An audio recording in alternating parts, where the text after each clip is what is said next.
السلام علیکم ورحمۃ اللہ وبرکاتہ نحمده ونصلی علی رسوله الکریم اما بعد قال اللہ تبارک وتعالی یا ایہا الذین آمنوا انفقوا مما رزقناکم من قبل ان یأتی احدکم الموت فیقول رب لولا اخرتنی الى اجل قریب فاصدق واکن من الصالحین صدق اللہ العظیم۔ تحفظ دین اور آسان دین چینل کے محترم ناظرین، قرآن مجید کی جو آیت اس وقت تلاوت کی گئی 28ویں پارے میں، اللہ عز و جل نے اس آیت میں ایمان والوں کو اس بات کا حکم دیا ہے کہ اے ایمان والو، تم اپنے مالوں میں سے مما رزقناکم، جو اللہ تعالیٰ نے تم کو روزی دی ہے، رزق دیا ہے، مال دیا ہے، اس میں سے انفقو، خرچ کرو، دان کرو، اللہ کے راستے میں خیرات کرو۔ مما رزقناکم من قبل ان یأتی احدکم الموت، تم میں سے کسی کو موت آئے، اس موت کے آنے سے پہلے اللہ کے راستے میں اپنے مال کو خرچ کرو۔ من قبل ان یأتی احدکم الموت فیقول، پھر جب موت کا وقت آئے گا تو وہ کہے گا لولا اخرتنی الی اجل قریب، مجھے تھوڑا سا اور موقع مل جاتا، تھوڑا سا اور چانس مل جاتا، لو ان لی کرتن، اگر مجھے ایک چانس اور مل جاتا، فاکون من المحسنین، تو میں بھی نیک ہو جاتا۔ تو اسی طرح اس آیت میں کہا گیا لولا اخرتنی الی اجل قریب، پھر وہ حسرت کرے گا، تمنا کرے گا، ہائے ہائے کرے گا کہ مجھے اور چانس مل جاتا، فاصدق، میں خوب صدقہ اور خیرات کرتا، واکن من الصالحین، اور میں بھی نیک لوگوں میں سے ہو جاتا۔ اس وقت ساری دنیا میں کرونا وائرس کو لے کر جو ایک دہشت پھیلی ہوئی ہے، اور ساری دنیا میں اور ہمارے ملک میں جو لاک ڈاؤن چل رہا ہے، اس لاک ڈاؤن کے حالات میں بیچارہ غریب مارا جا رہا ہے، غریب پریشان ہیں، ان کے یہاں فاقوں کے دن شروع ہو چکے ہیں۔ تو مومنین کو چاہیے، ایمان والوں کو چاہیے کہ خوب دل کھول کر اللہ کے راستے میں خیرات کریں، صدقات کریں، عطیات کریں، اور بلا تفریق مذہب و ملت، ہر انسان کو بحیثیت انسان، وہ اللہ کی مخلوق ہے، آدم علیہ السلام کی اولاد میں سے ہے، ہر شخص کو جو بھی ضرورت مند ہے، اللہ نے اگر مجھے مال دیا ہے تو میں اس مال کو خیرات کروں، صدقات کروں، اور لوگوں میں اناج تقسیم کروں۔ پھر یہ نہ دیکھوں کہ یہ کس مذہب سے ہے، کس برادری سے ہے، کس ذات پات سے ہے، ان تمام چیزوں کو دیکھے بغیر میں خیرات اور صدقات کروں۔ حدیث شریف میں آتا ہے، رسول اللہ صلی اللہ علیہ وسلم نے جو بات ارشاد فرمائی اس کا خلاصہ یہ ہے کہ جو شخص پیٹ بھر کر کھانا کھائے اور اس کا پڑوسی بھوکا رہے، تو نبی کریم علیہ السلام نے فرمایا کہ وہ شخص مسلمان نہیں ہو سکتا ہے، وہ شخص مسلمان نہیں ہو سکتا ہے جو خود پیٹ بھر کر کھانا کھائے اور اس کا پڑوسی بھوکا رہے۔ اس کو آپ علیہ السلام نے ایمان والوں کی فہرست سے خارج بتایا۔ اب یہاں غور طلب بات یہ ہے کہ پڑوسی میں یہ نہیں فرمایا کہ وہ پڑوسی مومن ہونا چاہیے، کوئی بھی پڑوسی ہو۔ تو اس وقت ہمارے ملک میں جو یہ حالات چل رہے ہیں، غریبوں پر جو حالات چل رہے ہیں، تو ہمیں چاہیے کہ کوئی چیز دیکھے بغیر، مذہب اور ملت اور کوئی چیز کا خیال کیے بغیر، اگر وہ ضرورت مند ہے تو اپنی مدد اس تک پہنچائی جائے۔ مدد پہنچانے میں اس وقت بہت سارے لوگ مدد پہنچا رہے ہیں، تنظیمیں پہنچا رہی ہے، الگ الگ طریقے سے اجتماعی انفرادی طور پر لوگ مدد کر رہے ہیں، لیکن چند ہدایات اس حوالے سے پیش خدمت ہے کہ بعض لوگ تقسیم کر رہے ہیں، لیکن انہوں نے اپنا دائرہ کار سرکل محدود کر لیا ہے، بلا کسی مجبوری کے۔ دینے والے نے، دان کرنے والے نے اگر شرط لگائی ہے تقسیم کرنے والے کو تو الگ بات ہے، لیکن دینے والا اس طرح کا سرکل اور پابندی نہ لگائے کہ یہ اپنا والو چھے، اسی کو دینا ہے، یا ہمارے والا ہے، ہماری جماعت کا ہوگا تو دیں گے، ہماری برادری کا ہوگا تو دیں گے، ہمارے محلے کا ہوگا تو دیں گے۔ نہیں، ضرورت مند جہاں ہو اس ضرورت مند کو وہاں ہمیں مدد پہنچانی ہے۔ یہ ہمارا ایمانی، اخلاقی، شرعی اور اس ملک کے ایک ناگرک اور شہری ہونے کا یہ ایک بہت بڑا حق ہے۔ اس وقت ہمیں بتانا ہے، یہ اسلام کا بہت بڑا تعارف ہوگا، ایمان کا بہت بڑا تعارف ہوگا کہ ہم بلا تفریق مذہب و ملت لوگوں میں اس طرح دان کریں، تقسیم کریں، اناج تقسیم کریں، اور یہ اس وقت اس طرح کا ہمارا یہ عمل ان لوگوں کے منہ پر بہت بڑا تماچا ہوگا جو ہمارے اس ملک کو مذہب کے نام پر بانٹنا چاہتے ہیں۔ ہمیں اس مدد کے ذریعے، اس دل کھول کر مدد کے ذریعے ہمیں ان لوگوں کو یہ بات بتانی ہے، ہمارے ملک کی جو گنگا جمنی تہذیب ہے اس تہذیب کو انہیں بتانا ہے، اسلام نے جو ہمیں تعلیمات دی ہے اسلام کا پرچار اور تعارف کرانا ہے، بلا تفریق مذہب و ملت ہر ضرورت مند تک ہمیں مدد پہنچانی ہے، اناج کی شکل میں ہو، جس شکل میں بھی ہو۔ تو پہلی ہدایت، اپنا سرکل محدود نہ کریں۔ دینے والے نے تقسیم کرنے والے کو محدود کیا ہے کہ اسی جگہ بانٹنا ہے، انہی لوگوں میں بانٹنا ہے، تو الگ بات ہے۔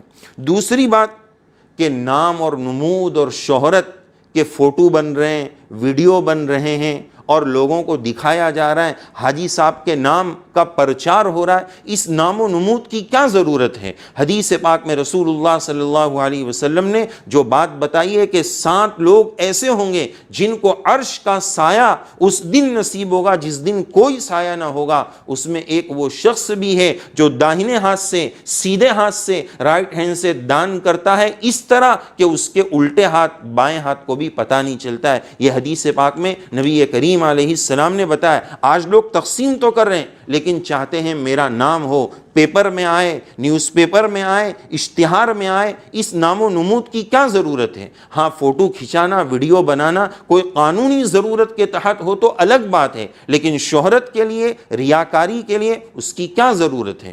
اسی طرح اس بات کا بھی خیال رکھا جائے کہ اناج جو تقسیم ہو رہا ہے بہت ساری جگہوں میں، اس میں ایک ترتیب ہونی چاہیے۔ اسلام ترتیب سکھاتا ہے، ڈسپلین سکھاتا ہے۔ یہ نہیں کہ بس اس طرح جا کر تقسیم کر دیا۔ بھائی پہلے سروے کیا جائے، کس بستی میں، کس جگہ میں ہمیں تقسیم کرنا ہے، یہاں کتنے غریب لوگ ہیں، کتنے ضرورت مند ہیں۔ آج کل کیا ہو رہا ہے، جان چھڑانے کے لیے اس طرح تقسیم ہو رہی ہے کہ جس کے پاس پاور ہے، جس غریب کے پاس، وہ 4 کٹ لے کے چلا جا رہا ہے، اور جو اصل ضرورت مند ہے، گھر میں کوئی لینے آنے والا نہیں، بوڑھی ماں ہے، وہ بیچاری پریشان ہے، اس ضرورت مند کو 1 کٹ بھی نہیں ملی اور غیر ضرورت مند 4 کٹ لے کر چلا گیا۔ تو ترتیب ہونا چاہیے، پلاننگ ہونا چاہیے، یہ نہیں کہ بوجھ اتار دیا۔ ایک دن پورا سروے ہو، کہاں کتنی ضرورت ہے، کس گھر میں کتنی ضرورت ہے، اس کے مطابق ترتیب سے دیا جائے۔ اس طرح لٹایا نہ جائے کہ لوگوں میں غلط میسج جائے اور ان غریبوں کی حرص کا لوگوں کو پتہ چلے۔ ترتیب کے ساتھ، ڈسپلین کے ساتھ ان کے پاس جا کر تقسیم کیا جائے، ویڈیو بنا کر، فوٹو بنا کر، ان کو بلا کر ذلیل کر کے ان کی عزت نفس کو مجروح نہ کیا جائے۔ عزت کے ساتھ، بہت احترام کے ساتھ، بہت اکرام کے ساتھ، اپنی ضرورت سمجھ کر، اس کی ضرورت سمجھ کر نہیں، اپنی ضرورت سمجھ کر اس کے پاس جا کر اس کی خدمت میں وہ کٹ پیش کی جائے۔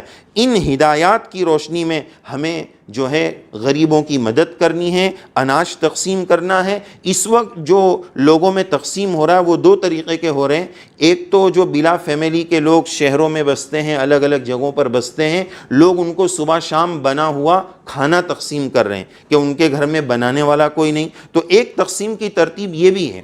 دوسری جو زیادہ چل رہی ہے کہ وہ گھروں میں، فیملی میں کٹ بنا کر تقسیم کر رہے ہیں۔ تو اس شکل سے بھی تقسیم کیا جا سکتا ہے۔ ہفتے کا اناج ہے، مہینے کا اناج ہے، 15 دن کا اناج ہے، لیکن جو اوپر ہدایات دی گئی ہے ان ہدایات کا پورا خیال رکھا جائے، غریب کی عزت نفس سے کھلواڑ نہ کیا جائے، اس کی غربت کا ویڈیو بنا کر پوری دنیا میں اعلان نہ کیا جائے، اپنی مالداری کا، اپنے سیٹ صاحب ہونے کا اعلان نہ کیا جائے، اس رعایت کے ساتھ۔ پھر اس کے ساتھ ساتھ چند مسائل بھی ذہن میں رہے کہ ایسے موقع پر بہت سارے لوگ، ابھی رمضان آنے والا ہے، بہت سارے مسلمانوں کے ذہن میں یہ بات بیٹھی ہوئی ہے کہ زکوٰۃ دینا رمضان ہی میں فرض ہے۔ حالانکہ مسئلے کے اعتبار سے بھی ایسا ضروری نہیں ہے۔ سال میں اسلامی کیلنڈر کی ایک تاریخ فکس کر کے اس دن زکوٰۃ نکالنا ہے۔ مسئلے میں اس کی بڑی تفصیل ہے، اس کو ہٹ کر بس رمضان کا انتظار کرنا یہ ضروری نہیں ہے۔ رمضان میں اگرچہ فرض کا ثواب بڑھ جاتا ہے، لیکن ضرورت مند کی رعایت کرتے ہوئے ہوئے رمضان سے پہلے دیں گے، اس کے دل سے دعا نکلے گی، انشاءاللہ حالات درست ہوں گے۔ یہ صدقہ اس نیت سے بھی دو کہ داووا مرضاکم بالصدقہ، مریضوں کا علاج صدقے سے کرو۔ صدقہ اللہ کے غصے کو ٹھنڈا کرتا ہے، صدقہ مصیبت کو ٹالتا ہے۔ ان نیتوں سے ہم صدقہ کریں کہ یہ آنے والی جو بیماری ہے اس صدقے کی وجہ سے اللہ اس کو دور کر دے، اس صدقے کی وجہ سے اللہ کا غضب اور غصہ ٹھنڈا ہو جائے۔ ان نیتوں کے ساتھ ہم خوب صدقہ کریں۔ مسئلے کے ذیل میں یہ بات یاد رکھیں کہ زکوٰۃ کی رقم سے بھی لوگ دے رہے ہیں، اسی طرح نفلی صدقے للہ جتنی چیزیں ہیں صدقے زکوٰۃ کے علاوہ اس میں سے بھی دے رہے ہیں، اسی طرح انٹرسٹ میں سے بھی دے رہے ہیں۔ تو مسئلے کی روشنی میں یہ بات یاد رکھنا چاہیے کہ زکوٰۃ کے مد میں سے غیر مسلمین کو دینا مسئلے کی روشنی میں جائز نہیں ہے۔ زکوٰۃ کی رقم سے غیر مسلم کو دینا جائز نہیں ہے، اس کا خیال رکھا جائے۔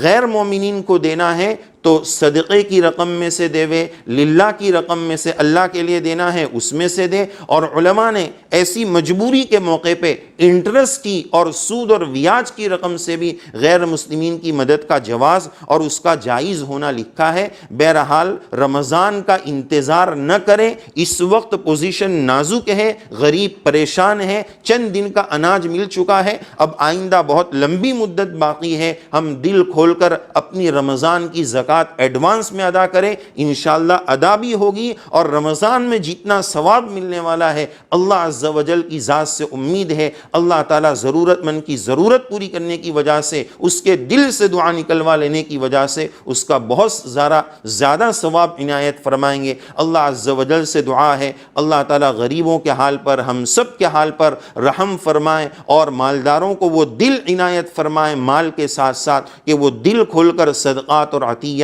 اور زکوٰۃ سے غریبوں کی مدد کریں، ان کی عزت نفس کا خیال رکھیں۔ اللہ عز و جل ہم سب کو توفیق عمل سے نوازے، آمین یا رب العالمین، وآخر دعوانا ان الحمد للہ رب العالمین۔ ہے ہند میں انوکھا مرکز تحفظ دین، یہ دین کا ترجمہ ہے مرکز تحفظ دین۔